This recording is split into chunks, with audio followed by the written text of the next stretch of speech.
Kasus campak di Kota Makassar terus meningkat. Per Kamis 16 April 2026, Dinas Kesehatan Kota Makassar mengkonfirmasi adanya tambahan suspek campak sebanyak 88 orang. Angka ini bertambah dari sebelumnya, yakni 187 suspek campak. Jadi total hari ini mencapai 275 orang suspek campak. 88 anak yang suspek campak kini sudah diambil sampel darahnya dan akan dilakukan pemeriksaan di laboratorium dengan durasi 1 minggu.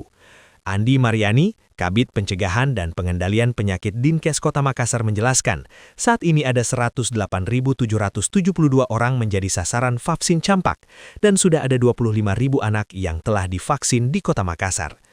Dinas Kesehatan Kota Makassar terus menggenjot dan mengintensifkan program vaksinasi campak karena masyarakat juga diminta aktif untuk melakukan vaksin.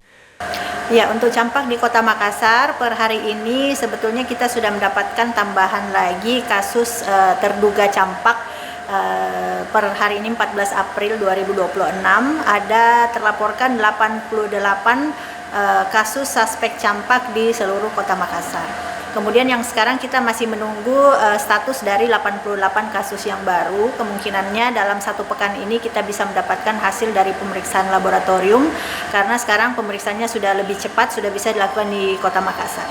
Selain anak berusia 9 hingga 59 bulan divaksin, tenaga medis juga akan dilakukan vaksin campak untuk mencegah adanya penularan penyakit tersebut.